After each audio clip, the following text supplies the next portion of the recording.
So today's guest is Tearhsa Wilder, who is the founder of the Soul's Harmony. As a channel of the upper realms, she has authored the 40 Days to Soul Enlightenment book and Affirmation Card Deck and the 40 Days to Soul Expansion book. So her personal healing journey birthed the Meridian Enlightenment, or the Me Energy Healing modality, which she now teaches and certifies holistic practitioners, and the Magic Me Quick Learning Activations.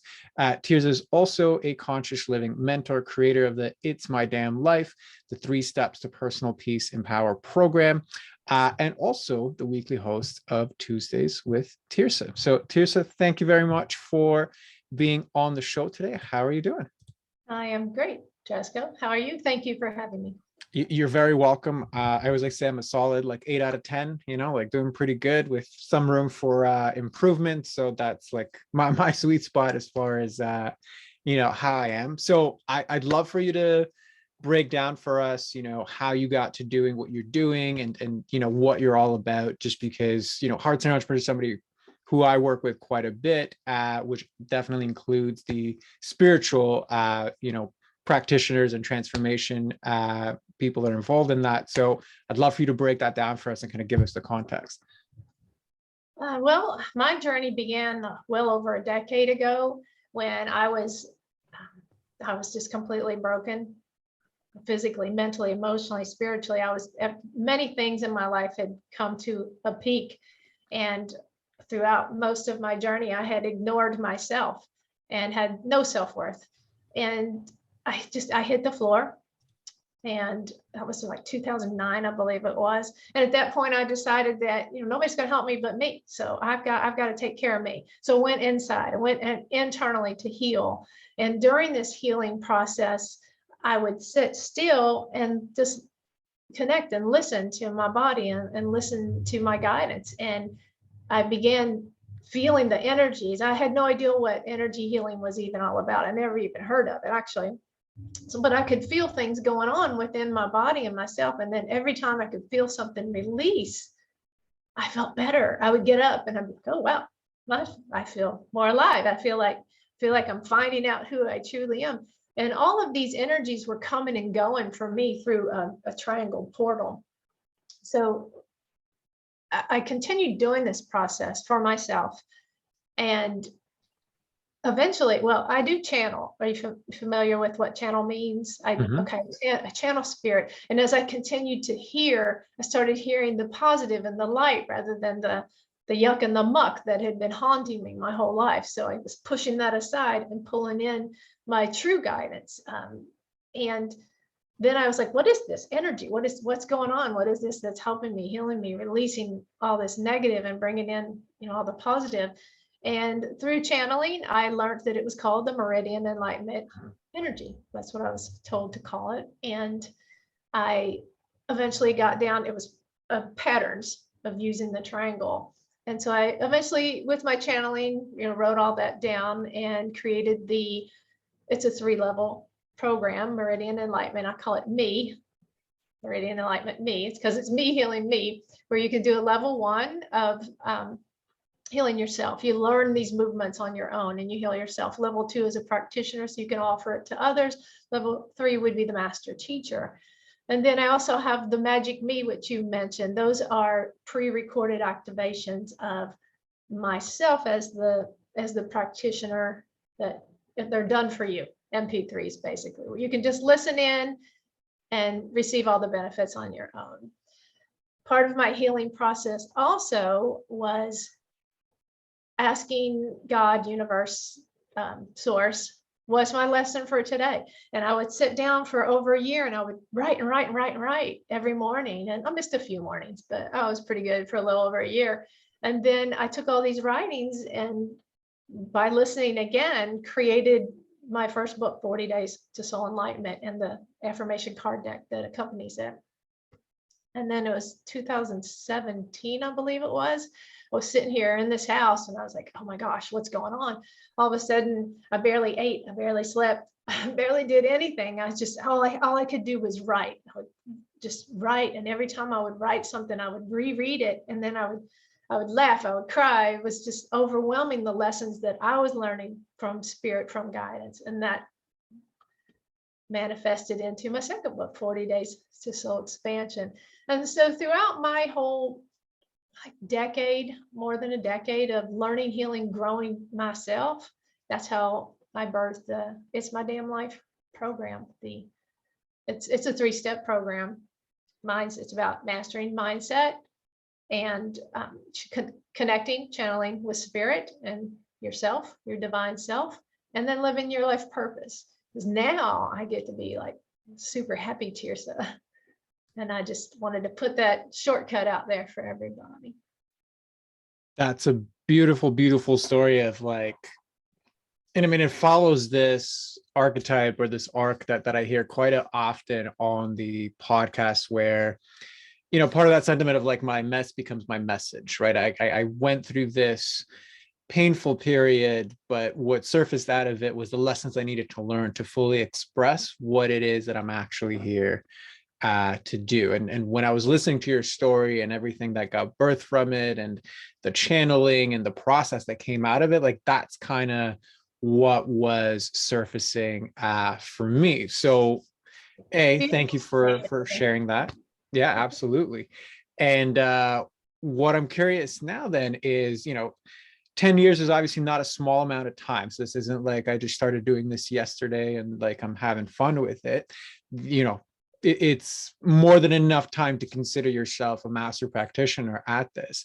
So what I'm curious then is, what are the challenges that you're experiencing in expressing this inside of your business?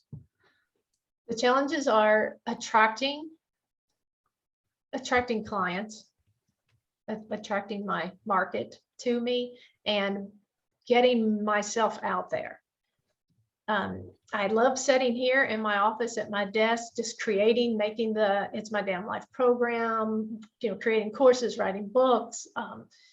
I love that. That feeds my soul, because I feel as though I'm getting my experience and onto paper and onto the computer and making it available to the world.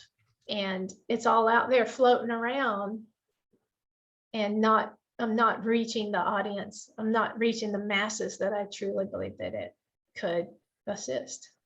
Got it. So when you speak about attracting clients or getting yourself out there, is it attracting the right clients? Is it attracting clients in general? Is it attracting higher paying clients? Like, tell me a little bit more about what you mean by that. What I mean by that is clients and the right clients, not necessarily the higher paying or the, you know, the masses, which is the word I use.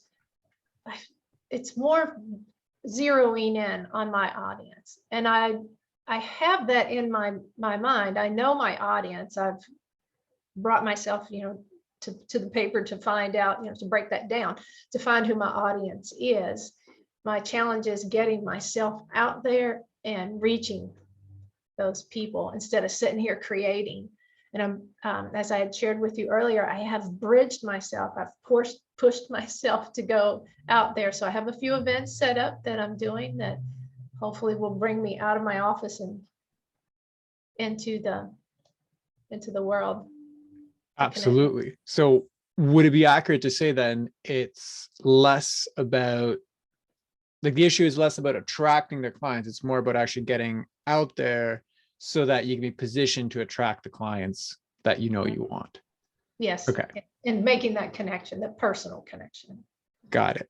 So in that case, like if you were to zoom out a little bit as far as your business itself, like how is this affecting your business overall? How is you not being visible, you holding back to get out there? How is it affecting the business overall? It's blinding. It's hiding. My business is it's online, but if I'm not connecting with the right market, no one's going to see it. I have all these wonderful courses out there, and I have everything out there that could be so beneficial to the world. But unless my thought is, unless I make that personal connection with my specific client, they're not going to know me. They're going to say, "Oh yeah, that just looks like the same thing," and scroll on by. Without that personal connection, they're not going to stop. They're just going to keep rolling. Right. So the one implication is the business is hiding, which in turn actually means it's hiding the transformation that it would provide to a wider audience, right? So it's hiding their healing and their transformation as well, which is how the implication of this ripples out to them. If you were to flip that around, and how does that ripple out to you? Like, how does it affect you for the business to be small, to be hidden, to not be visible? Well, it affects me in a way that I don't benefit from all, financially or rewarding myself from all this creation and all these people that I really want to come in contact with. So I'm held back in that fashion. But it does keep me in my comfort zone right here in my little safe space. So Correct. So while it does keep you small, like the business, right? Like the smallness of you is reflected in the smallness of the business, right? That ripples out in the smallness of the impact that it would have, right? It's kind of like that's the theme throughout. It's small on every level of the ripple. So small financially, small hiding, small business, small impact, etc. mhm, The flip side of that is there is a big payoff in that it actually keeps you very safe. true. Okay, so what's it keeping you safe from? Um, there's the perfectionism. I have the habit of wanting everything to be perfect. Like I don't want to show this to the world until it's absolutely perfect. I may get it wrong, so to speak. There is the life decision for myself is not good enough, better than. I can do better. Before I take it to the world, this isn't good enough. I can do better. Let me do it better before I actually throw it out there and show it to the world. And that is an excuse not to take things out. I do realize that that's an excuse because it is more than good enough. All of the materials I have are just absolutely wonderful. And I know that. So it's a curtain that I hide behind. I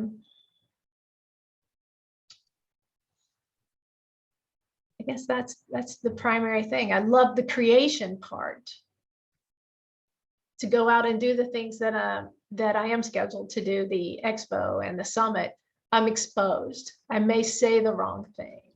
I may not be perfectly prepared to get up there, and I stress about those things. Right. So the kind of self-consciousness at what is going to come out that I might be humiliated for. Right. And I go to the head instead of the heart, and I so know better than that. Right. The nerves take over, and my mind goes, what if you get it wrong? Instead of my heart going, well, you really know the truth, so just relax. Got it. So it's kind of the inner critic usually takes over in those instances. I have a lesson called evicting the big lie, and that's one of my big lies that I tell myself. So what I would reflect back to you is, clearly you're somebody that has done a lot of the work, because your level of self-awareness to go from the superficial aspects of okay, there's a little bit of perfectionism that's playing into there, to the very narratives and thoughts, to even the patterns of as soon as I'm about to step onto figurative or literal stage, the inner critic kicks in, am I going to say the right thing, is it going to get exposed, etc. You have a very astute awareness of the interplay of all of the pieces connecting together. Illuminating. What I find interesting, though, is my original question that brought all this up was, what are you staying safe from? And you went on, and rather your brain went on to just kind of give me a breakdown of the pattern, a very head answer, right? This is the pattern. This is what it looks like. Here are the labels that I've given it to. I've already gone through this. I agree. Mm-hmm. But it doesn't really answer the fundamental question, is what are you staying safe from? Yes, I was trying to get it right. get the answer right. Correct. And you got, it was a beautifully articulated answer. You got it right, but it was the answer to the wrong question, right? You gave me an answer to what's the pattern. You're very aware of that. You're safe in the awareness of it. What isn't safe is trying to poke at what's not safe about being visible.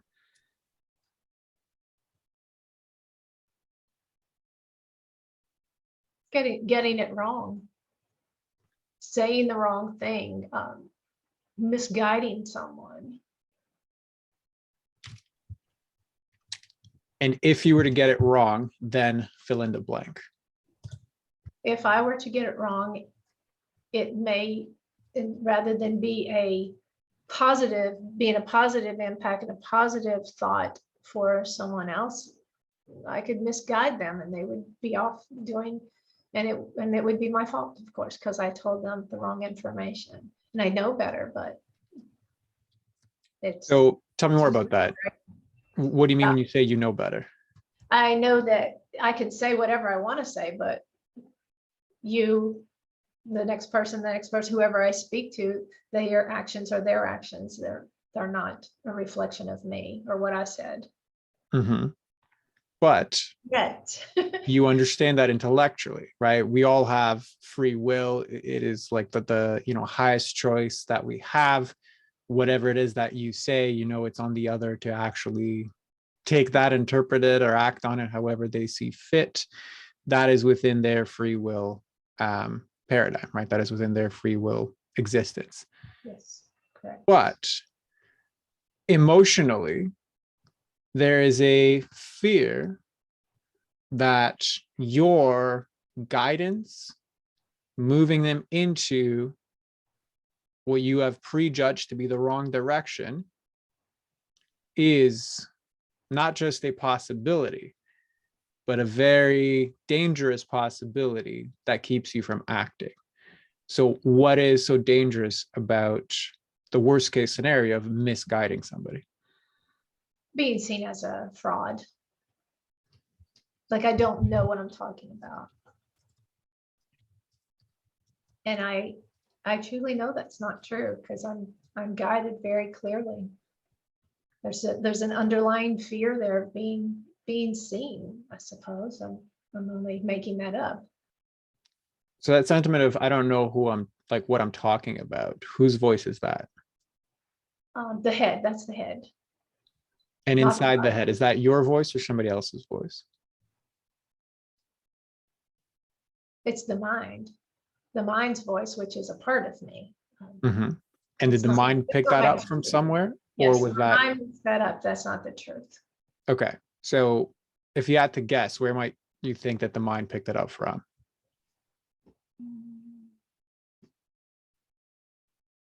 I'm unclear currently. Okay. I'm sorry. So if I were to ask it another way, Okay. How old is that voice? Oh, she's from my youth. Yes, she's from my youth. Perfect. If you had to guess, what age? I'm guessing 13, 14, somewhere in that area. And where did the 13, 14-year-old you not know what she was talking about?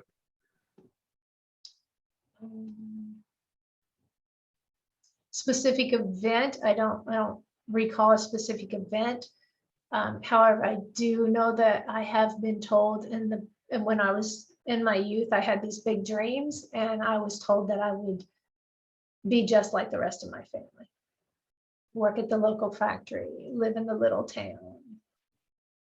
That's where my vision is going, to that time frame in my life, where I was told, okay, you may want to be this with these dreams, but you're going to be just like the rest of us. And if you get it wrong, does it mean you're going to go there? If I get it wrong, does it mean I'm going to go back to being like everyone else? And be in the factory and then continue what your family did? No, of course not. It does not. I've grown beyond that already. Beautiful. Truth be told, yes. Totally fine. So what stands out to me then about that particular memory, right? If, like, I don't know what I'm talking about, and the first time that I had any inclination of dreams bigger than the baseline that was set in my youth by the environment that I was in, the first time that I wanted more than that, the first time that I had a big dream, not only were the dreams crushed, but I was actually ostracized. And you can correct me if I'm wrong here, but also I think you interpreted that as humiliation, that you wanted more than what was appropriate. What's standing in front of you right now is a decade worth of work where you have honed your craft to be more than good enough to actually go forward, make those dreams happen. But fundamentally, if you were to succeed, you would go against the paradigm that you're not allowed to rise above that piece. So how does all of that land for you? That does hit home. It hits home. My thought is I've already went against the paradigm of how things were set in my younger years, what was supposed to be acceptable, what was supposed to be. I've already went against that paradigm years ago. So I have moved beyond that point. So I'm allowed to be free from it, right? 100%. So then if, let's just say, we explore the nuance, right? It's not free from the paradigm. Like, I've gone in a different direction than I was at before in my youth, right? But there is still something that's tied to that time that is locked into the perfectionism pattern that's surfacing more superficially, right? I'm going to misguide somebody. It's going to be all my fault. I don't know what I'm talking about. There's something about that time period where that crystallized as it's safe to be, or sorry, it's not safe to be visible. And potentially I would add, and you correct me if I'm wrong here, but it's not safe to be visual or visible and being visible while speaking my truth about what is it I do, what I can provide for people, and how I do my work. So how does all of that land for you? It does land in a space of, I was raised in a Protestant home, and I don't speak that same language currently.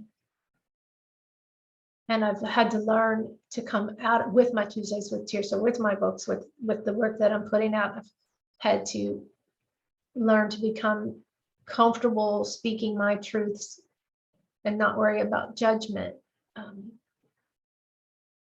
And that's been a long process for me. 100%. So when you look at the situation that you're in right now with regards to, I don't want to really get myself to be out there, do you think there's still some lingering aspects of that creeping in? Definitely. Yeah, Okay. there's an underlying fear there of being seen for this new version that I wasn't raised to be. Okay. So tell me more about that, this new version that I wasn't raised to be. Oh, well, I still have a lot of the traits that I was raised to be, the respect and so forth. I am not the Protestant, or I'll say Christian believer that I was raised to be as a child. I have external views in my channeling and my growth when I went internally to discover who I was and how to get control of my life. There's that aspect. I was raised to be, as a child, to be seen but not heard. That I was one of those children, and I abided by that. Sit still, be good, and so that's a hurdle that I've had to overcome, to know that it's okay to be seen. I'm still working with that. version of self. And I'm unclear what else is laying there. Sure. So when you were hearing that narrative, I have to be seen but not heard. When you were seen, what were the conditions with which it was okay for you to be seen?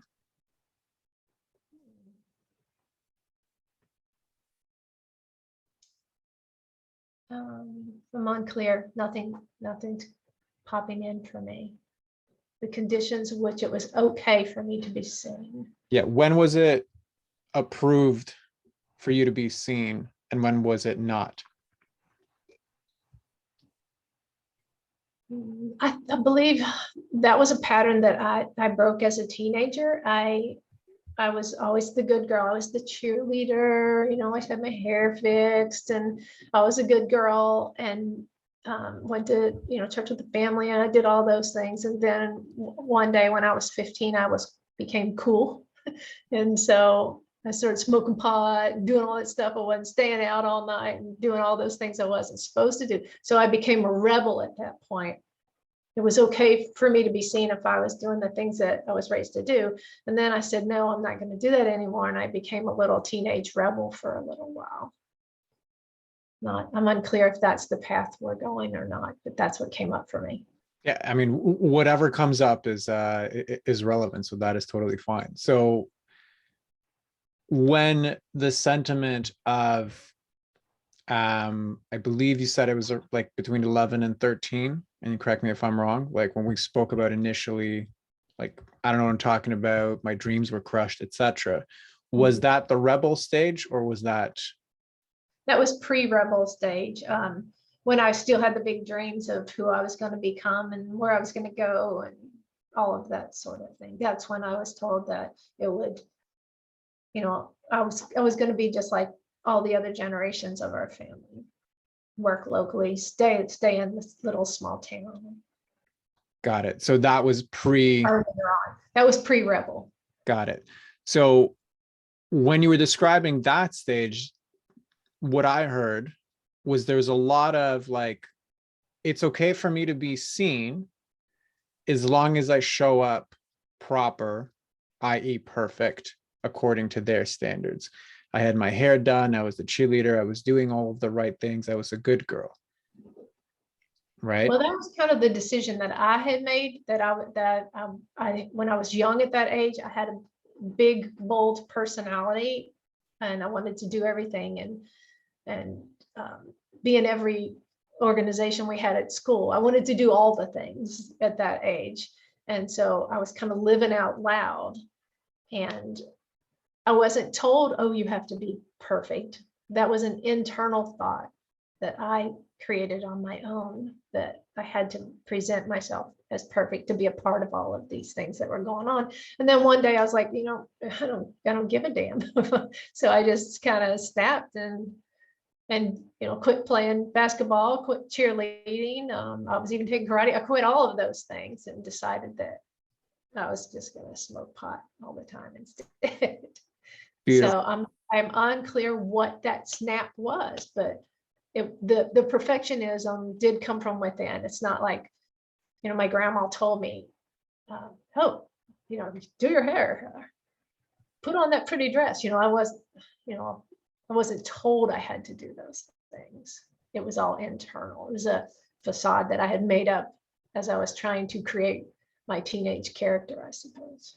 Perfect. And then during, let's just say, the rebelling stage, right? So tell me more about that. Like, what did that look like for you? Oh gosh, that looked like Dr. Jekyll, Mr. Hyde. I just became a whole different person. I flushed out of everything, flushed out of band, quit everything that was activity, and decided that I didn't care what people thought. I was just going to be me. And me was the girl who would hang out, stay out too late, do things that were unacceptable in the small town, hang out with the crowd that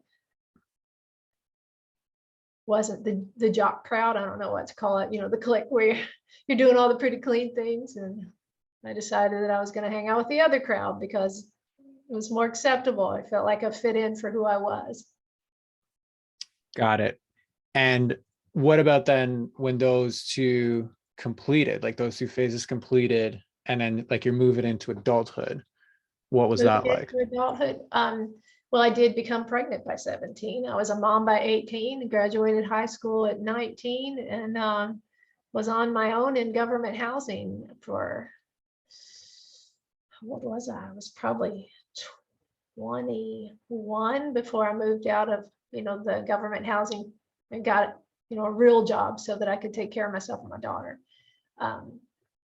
That's when responsibilities of adulthood kicked in. However, my mindset was still extremely immature at that point. I'm still not unclear of who I was and where I was going, but I had a child on my hip that I had to look out for. Got it. So that was next phase. That's fair, and I appreciate the details and the honesty about it. So you had mentioned, okay, like even once that, so like I had this kind of approved, doing everything right, good girl phase. Then I had the rebel phase, where I was more acting like who I was. Then, circumstances changed. I got pregnant. There was responsibilities that I had to do now. But you had mentioned in that stage, you were still sort of unsure about who you were. Is that accurate? Yes, I was still 100% head. Okay, let's say 99% in my head, 1% in my heart, and just struggling to be in the world. And then, let's see, my daughter was 6. I got married and continued a life lesson of 25 years of a very not good marriage. So that was a huge lesson in life. Absolutely. The reason why I'm asking you these questions, you can let me know what, if anything, resonates from it, right? Because you had mentioned the first part that we spoke about, like the first stage, where it, that kind of your intuition initially brought you back to that pre-rebel phase, right? As soon as you began to speak about the rebel phase, one of the things that you did say is like, okay, well, now I was feeling more like myself. Like this was more a real representation of me, right? Okay. Yet when you enter the next phase, you start describing that stage by actually saying, well, I didn't actually know who it was that I was. And certainly different life stages will, different aspects of you want to emerge. And I'm not at all discounting that. What I'm just reflecting back is there's a sentiment of, I first did everything that was expected. Then I just rebelled against it. And then life threw me in a loop where it was like who I was secondary because there was these other circumstances that I had responsibilities for. So that kind of took a back seat until, I had this 10-year awakening from it. So to me, from the outside looking in, it just, that whole loop from the perspective of ownership of self, there's like a jumbled energy to it. It's like it never fully crystallized into being able to solidly stand on its own in a way that can hold the energy of like, I'm going out into the world unapologetically as who I am, not to rebel, not to figure out how to go into circumstances, not to be the good girl, but who I am, which I know within closed doors, but to the like full, not like 60% expression when I'm on like in closed doors, I can be closer to 100, but fully unapologetic across the board.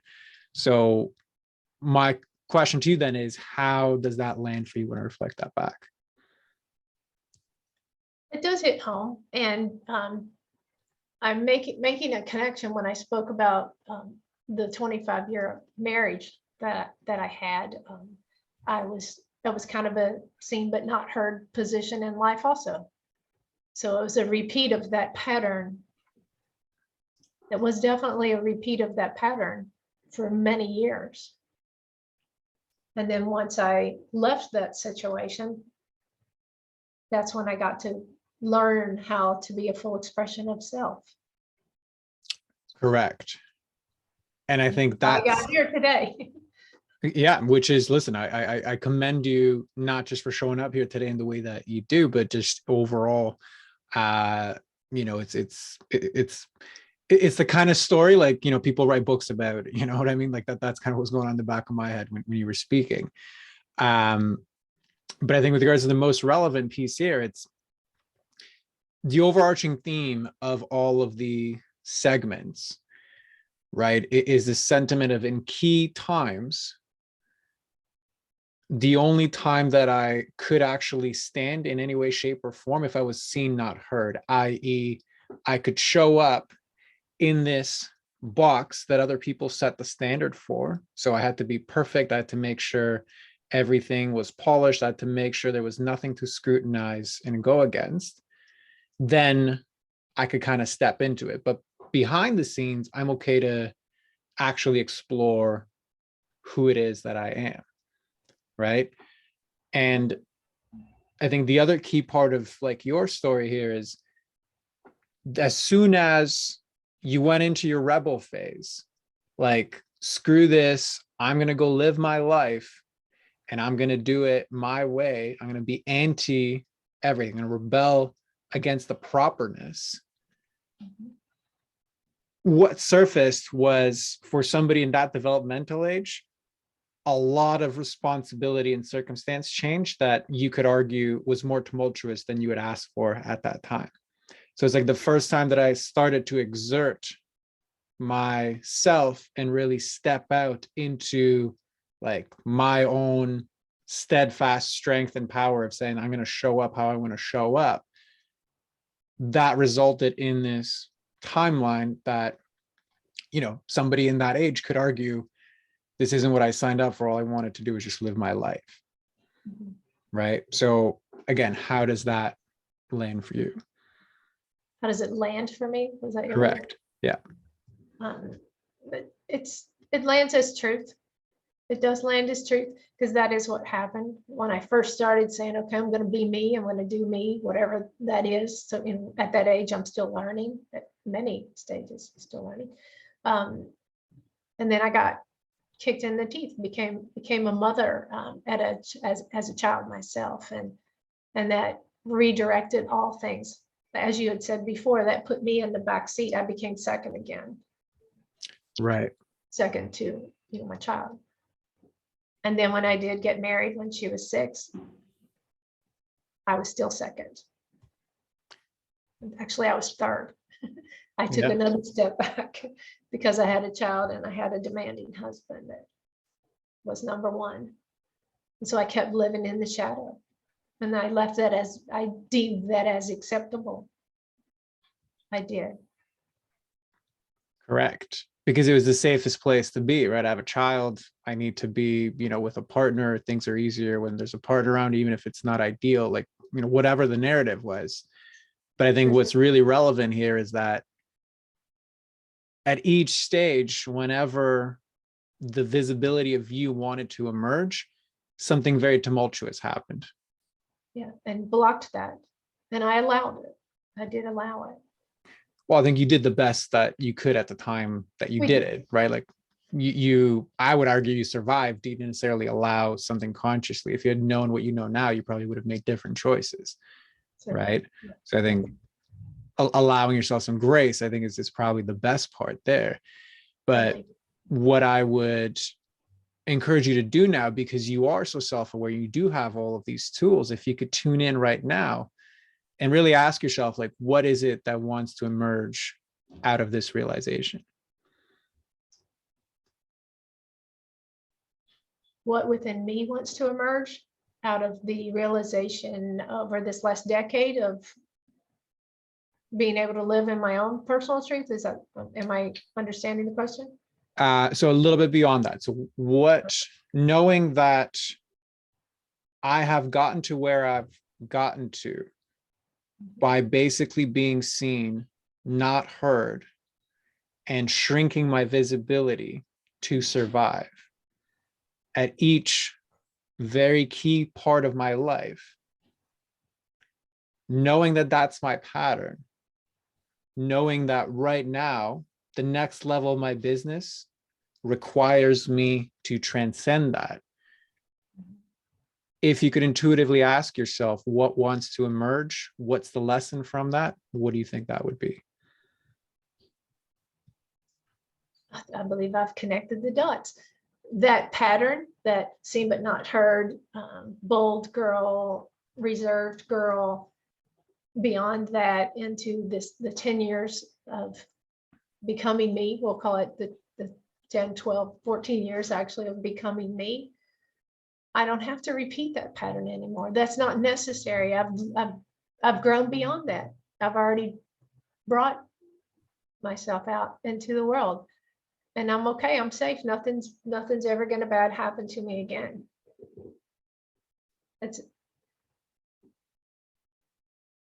I'm bigger than that now. I am. I'm bigger than that.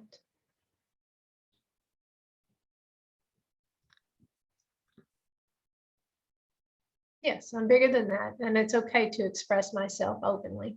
I don't have to be seen and not heard. I can be seen and heard. And I can be number one. I'm treated as number one. As a matter of fact, in my life currently, with my family, I got married 1.5 years ago. I am treated as number one. An equal, should I say, not a number one, but. Do you treat yourself as the number one? Do I treat myself as number one? Generally, yes. 100% of the time, no, but generally, yes.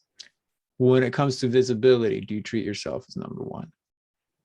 I am forcing myself into that space, that uncomfortable zone, so that it can become more familiar to me. I have been hiding them. So that's what you're doing. The question was, are you treating yourself as number one when it comes to visibility? So to maybe ask it a different way, if you did treat yourself as number one when it comes to your visibility, what would that look like? Honestly, it would feel like I was too big for my britches. Do you understand what I mean by that? Mm-hmm. Yep. That's how it would feel. So, I mean, that's the honest answer. That's not the one that I wish I was able to say. That's the honest answer. The honest answer is the best one. So I'm all for that. I get to go out here and throw all my work out there and do these a speaker slot and do all these things, and I feel so prideful. I feel so great about all of my accomplishments, and then on the inside, the little voice is going, "You're just getting a little too big for your business." Going back to that 11, 13-year-old girl whose dream got crushed. Gosh, that's right. Making that connection to her. I call her Little Tear. Right. Yeah. So true. Going back to what wants to emerge, right? So she still needs some nurturing, doesn't she? She still needs some nurturing, and I would say she still needs some safety to not just dream big, but do big. Yes, sir. Right? Because that was the distinction, right? I asked you, okay, so how would it, like, are you being number one when it comes to visibility? And your answer was, no, I'm forcing myself to get out there. Yes. That is, I am still scared. My nervous system is still shrinking. Energetically, I'm pulling in and down. Oh, sorry, I have fire alarm testing. I don't know what's happened today. Are you able to hear me? I can hear you fine. Yeah, yes. okay. So, all of this energy is going back in whenever it is I try and say, like, yes, this is what it is that I want to do. So you're pushing against this aspect as opposed to embracing it and trying to emerge from it. I see. I'm Right? forcing myself rather than being Correct. this new version. Correct. The forcing is only going to go as far as your will allows it to go, whereas the emerging, the healing, and then walking in the wholeness of the healing, that is what you get to align with being. That is when moment to moment, day to day, through practice, like today, maybe you got some extra awareness, but then there's also going to be a nervous system aspect to this. There's going to be a habitual aspect to this. There's going to be a thought aspect. It's going to get triggered every time you get out there in a bigger fashion. That cumulatively and the repetition of that is what's going to change the paradigm of that. I can show up when I'm fully, like as fully me, as opposed to needing something else. And actually, let me just pause this for 1 second, see if I can turn this off. My apologies, okay? Okay, so yeah, that little bit of interruption, probably might have a few more, but it is the real talk segment and this is the real stuff that happens. But anyway, that reflection back, like how does that land to you? I'm understanding what you're saying. If I'm forcing myself to do it, I'm not being it. I'm not being this version of self. I'm pushing myself. So I do realize that I still got some healing work to do in that space to be able to release that, that it is okay for me to be seen. It's okay for me to be heard for my truth, for who I am, what I experienced. I mean, this is my life that I'm sharing with the world, and my life is the truth of my life. There's nothing to hide from, really. So why am I reserved about it? There's no reason to be reserved about it. I'm sharing it with you, not all the ugly details, but I'm sharing it with you, and I'm okay. I'm fidgety and a little nervous about saying it out loud, but it's okay. It's okay. Correct. And that right there, that last line. I'm not falling apart on the floor over it. No, of course not. And again, this is all things we always know intellectually, right? It is the intellectual logic makes sense, but it's the emotional logic we really have to get under. And that's kind of what I was saying when I was mentioning, like, the healing for you for this is going to be multi-layered, meaning today, maybe you made some extra connections as far as like the root of this and how it pulls through to many different areas of your life.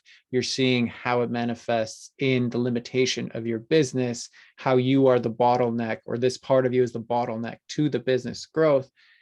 That's the, mind awareness piece of it. But like you said, when I'm listening to this and I'm hearing it, I'm fidgety, etc., there's a lot of unsafety, right, in a nervous system. Somatically, there's, have a lot of patterns that are going to pull you back from this. Habitually, you have patterns that support you not going out there, right? Not going as hard. And when I say hard, I mean just like as big as you can, right? Like you said it yourself. I shared with you some details. I didn't share the deep, like dirty ones, right? And I'm not saying you have to go do that, but that's limitation speaking. Like if you were content with not sharing whatever, it would have just been I shared what I shared, right? But is there something behind that is like, I actually want to share more because I know that those dirty details are actually the ones that are really going to make me relatable. That's up to you to answer. I'm just reflecting back how there are going to be very blind spot type of ways that this pattern is going to surface for you.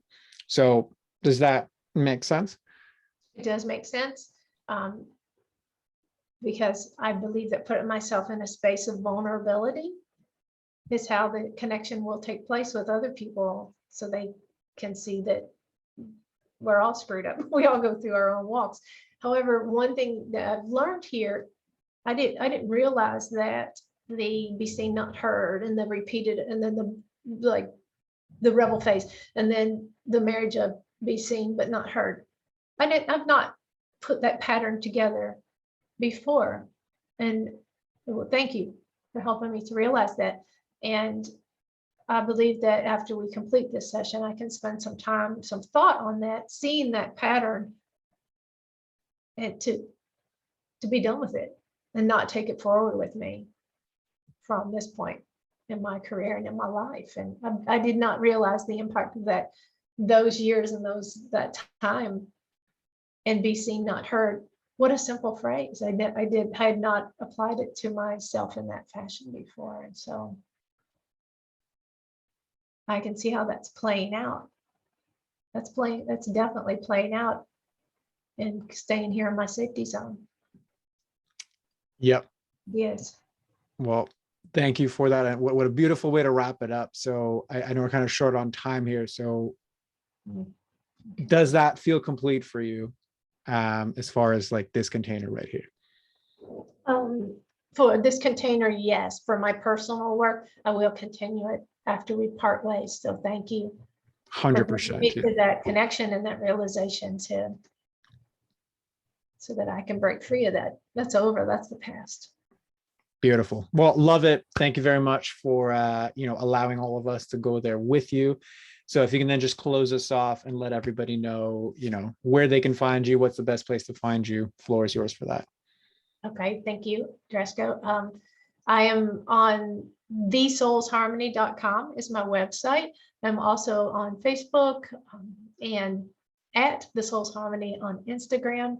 You can find my Tuesdays with Tearhsa there. I will also be on a summit. If you check out my website, you'll go to events and you'll be able to see exactly where I'll be. If you'd like to contact me, connect at The Soul's Harmony is my email. Beautiful. Well, thank you very having me. much. Thank you very much. You're absolutely welcome. And of course, we'll put all that in the show notes. And yeah, we'll close it off there. And for everybody else listening, we'll see you on the next one. All right. Thank you very much.